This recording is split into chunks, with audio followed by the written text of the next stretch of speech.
আজি এটা ৰোগৰ বিষয়ে আলোচনা কৰিম যাৰ নাম হৈছে জাপানিজ এনকেফেলাইটিছ। সৰু ভিডিঅ' ইনফৰমেটিভ ভিডিঅ'টি সম্পূৰ্ণকৈ চাব লগতে চেনেলটি সাবস্ক্ৰাইব কৰি থব।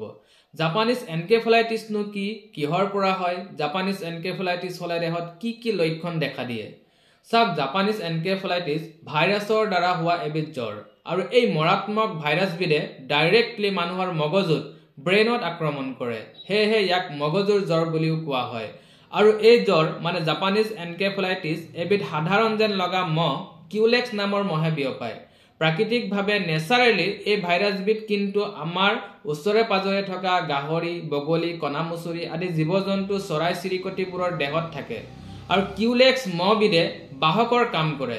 ই প্ৰথমে আক্ৰান্ত এই গাহৰি, বগলী, কণামুচুৰি কামুৰিব আৰু মুখত এই ভাইৰাছবিধ কঢ়িয়াই আনি মানুহক কামুৰি মানুহৰ দেহত ভৰাই দিয়ে।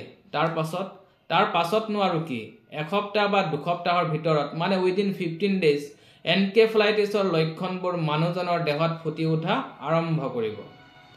এনকেফেলাইটিছৰ পৰা বাচি থাকিবনো কেনেকৈ? হোৱাৰ সময়ত সদায় আঁঠুৱা ব্যৱহাৰ কৰক। ঔষধীকৰণ কৰা আঁঠুৱাবোৰ বেছি সুফলদায়ক হয়। গাহৰি বা গাহৰিৰ গঁৰাল মানুহৰ বাসস্থানৰ পৰা আঁতৰত ৰাখক। মহৰ কামোৰৰ পৰা বাচিবলৈ দীঘল হাতৰ চোলা পেণ্ট পিন্ধক। সন্ধিয়াৰ সময়ত সদায় ঘৰৰ ভিতৰত ধূনা দিয়ক। আৰু আটাইতকৈ গুৰুত্বপূৰ্ণ কথাটো হ'ল জাপানিজ এনকেফেলাইটিছৰ ভেকচিন প্ৰত্যেক চৰকাৰী হস্পিটেলত পোৱা যায়। এই ভেকচিন লৈ থব। এই ভেকচিনে আপোনাক যদিহে মহে কামোৰে হ'বলগীয়া ভৱিষ্যতৰ কমপ্লিকেশ্যন মানে বিৰূপ প্ৰভাৱবোৰৰ পৰা বচাই ৰাখিব। এতিয়া আহোঁ জাপানিজ এনকেফেলাইটিছত আক্ৰান্ত পেচেণ্টৰ দেহত কেনেধৰণৰ লক্ষণ দেখা পাব।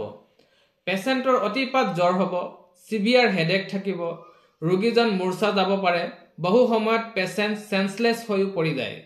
যদি আপোনালোকেও এনে লক্ষণযুক্ত পেচেণ্ট দেখা পায় ততাতৈয়াকৈ ৰোগীজনক হস্পিটেলাইজ কৰিব। ইয়াৰ পিছৰখিনি চিকিৎসকে নিজেই কৰিব। ইনফৰমেশ্যনটি জৰুৰী বুলি ভাবিলে ভিডিঅ'টি শ্বেয়াৰ কৰি দিব, লগতে চেনেলটি ছাবস্ক্ৰাইব কৰি থব। ধন্যবাদ।